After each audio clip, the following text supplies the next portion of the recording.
a Vandy insider. I mean, this guy, all over the Vandy stuff. Henry, what is the news on the latest news on the coaching search over there in Peabody land?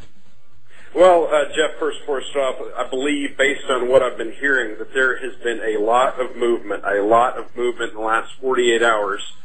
First, got to give props to the formidable triumvirate running VandySports.com. Some good friends and colleagues of mine, Chris Lee, Mike Rapp, and Jesse Johnson. I've gotten most of this info from Mike Rapp, although Jesse has actually been covering this so round the clock since it started a few weeks ago that he's been checked into a doctor to evaluate his stress levels. So prayers go out to him. And Chris Lee, the founder of the site, also done a great job. Here's what we know. It is now down to two guys, and Vanderbilt will have announced its next head coach by noon on Monday. It will either be Auburn offensive coordinator and probably the best coach on that national championship contending staff, Gus Malzahn, or Maryland offensive coordinator and head coach in waiting, James Franklin. It's gotten pared down to two candidates from an original list of 20, even though they also almost hired Tommy Bowden, but backed off at the last minute, sometime in the last couple weeks, I believe. So a lot of movement. Gus Malzahn is believed to have been offered the job for up to $3 million a year, including incentives. Wow! Let's say they still have to accept the job, Henry. Okay, but here's they might be a candidate. They still have to accept it. And this is what I'm going on as far as what I've been told by sources close to the administration, who the guys at Vandy Sports have been talking to. Gus approached Vanderbilt 2 to 3 weeks ago, and this has been going on completely under wraps. So he approached them, they didn't approach him. Gus Malzahn approached Vanderbilt, and he was in town on Wednesday, according to the Tennessean's Jeff Lockridge. Was in town, meeting with officials, and at the ESPN Football Awards. Was that last night or 2 nights ago? Last night. It was last night? Yeah, last night. Reportedly, Malzahn was seen sporting a black suit with a gold tie. That means he could be coaching at Purdue? Well, I don't think they fired Dan Pittsburgh? formerly of Western Kentucky. Who else we got there yet, though? So, Henry, if it was up to you and you were the AD and you had a choice between Gus Malzahn and Franklin, who would you choose? Well, apparently what I've heard on Franklin, I've known he's been the head coach designate from that Bill Snyder tree at Kansas State. He was brought over by Frigian, and a lot of the guys over at Maryland want him to be the head coach. Tom Lemming called him in the last 2 or 3 days the best recruiter, bar none, in the country. Wow. And that his temperament and personality really fit. David Williams and the crew over at Vanderbilt really feel that he's a great fit there and will be a great head coach eventually. But ultimately what it comes down to is Vanderbilt has to, and I'm sure you guys would agree on this, they have to change the national perception of their football culture. Does that mean that they have to break down the academic standards and kind of do? They have to. They have to do some exceptions if they like want to Stanford? do anything. Well, I think in every other sport, and David Williams and the rest of the administration have been consistent on this point from the beginning that they're very successful in basketball right now under Kevin Stallings. They're extremely successful from what they were under Tim Corbin in baseball, and they've really pumped a lot of resources financially under their endowment into those sports.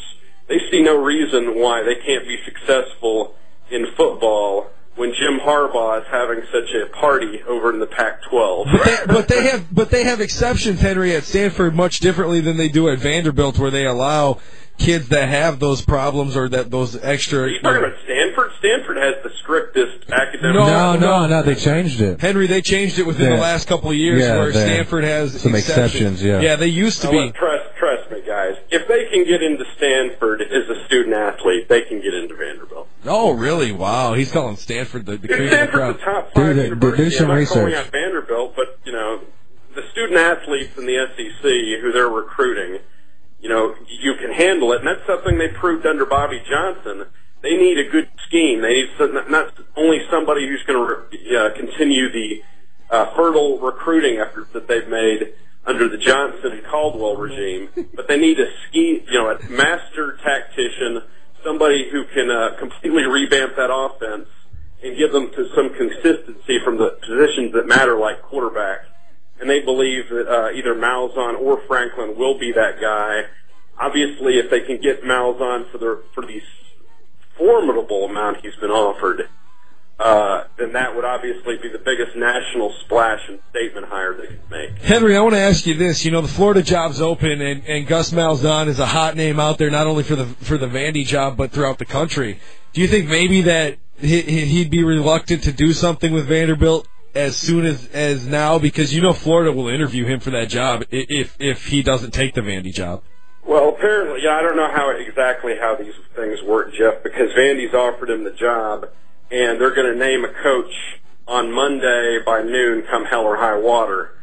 So, he's got only a limited amount of time to accept, and I'm sure the administration is wary of being used as a bargaining chip for another school. There's been a lot of rumors, as you mentioned, involving Urban Meyer's, related to Urban Meyer's, retirement, resignation, whatever, including Petrino going to Florida, and then that would mean Malzahn might want to go home to Arkansas. Well, that's not going to happen. They're not going to hire, Petrino for various reasons, including, basically getting that lady reporter fired for wearing a Florida hat earlier this year. Yeah, that doesn't go so well. But, and also, Dan Mullen, here's another thing I can report.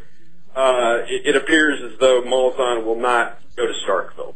If Dan Mullen he has flat out said, or somebody close to the situation has indicated that he does not want to go to Starkville. Yeah, that's understandable. Do you think that Vandy, you made the point that Vandy, come hell or high water on Monday, will name a coach?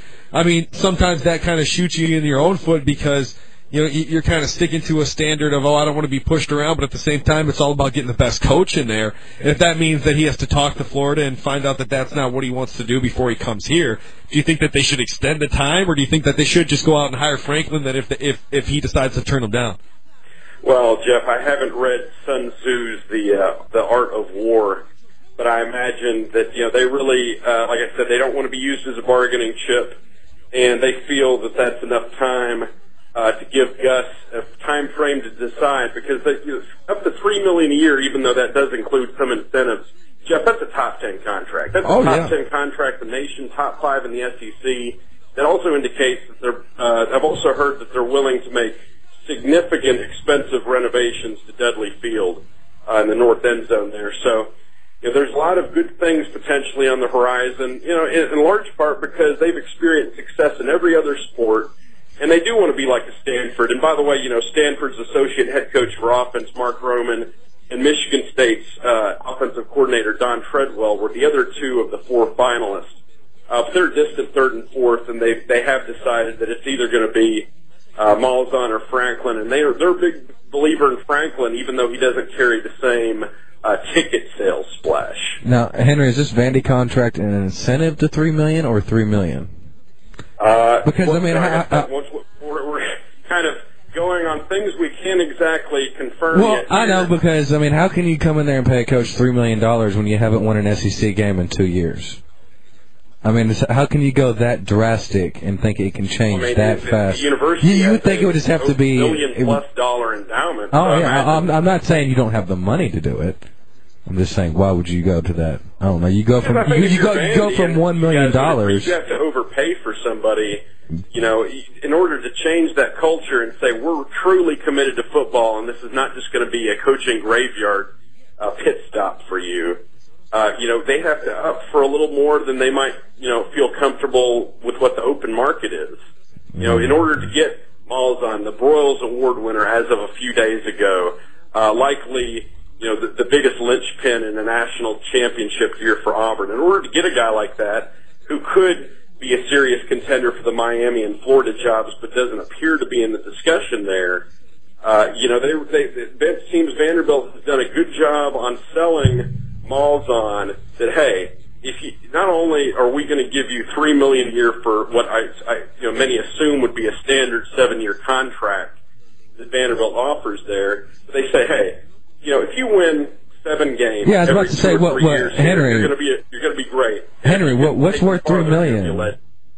I mean, what's worth $3 million? A bowl game every year, 7 wins, 8 wins. I mean, you're paying $3 million. You better at least get 8 wins, 8 to 10 wins. Like if you come in here, scenario. I mean, like national championships sell out every game. That's I mean, what if he wins 3 or 4 games and you give him $3 million for the first 2 years? Salary, listen, I mean, I would think the Vandy fans would be on him pretty fast. If you're paying him that much money and he's not doing anything. His salary is lower than that, but it's believed to be over $2 million. I don't want to quote, anything specifically on the particulars of the incentives. Yeah, this Bobby Johnson was around 1. Yeah. We'll see what translates by then. I know we'll have you back on next week for that, Henry, on Monday. I want to ask you quick before we let you go about Vanderbilt basketball. The SEC's down. They think there's only 4 teams, in my opinion, that can contend for the SEC championship when it's all said and done. I think Kentucky, I think UT, I think like Keith pointed out, Georgia will be a dark horse maybe for the talent that they have, but also Vanderbilt. What's your thoughts on Vandy throughout this point of the season? Well, Jeff, they've had a couple very close, heartbreaking losses so far. In fact, in their last 9 or 10 games, they have had 3, last few second losses,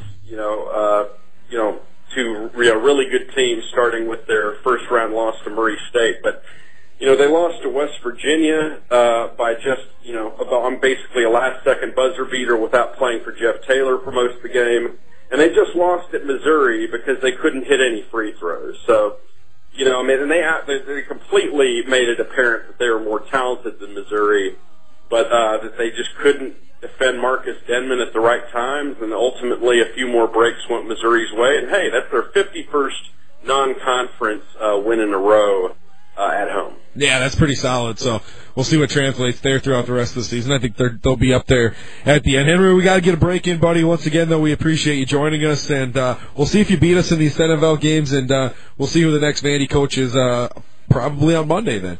The tea leaves are saying that it's going to be Malzahn, but who knows? We'll certainly know by then. You guys have a great weekend. You too, Henry. 844-5600 if you'd like to check in. 888-702-5494. Your thoughts, if you're a Vandy fan, on what your head coach might look like on Monday.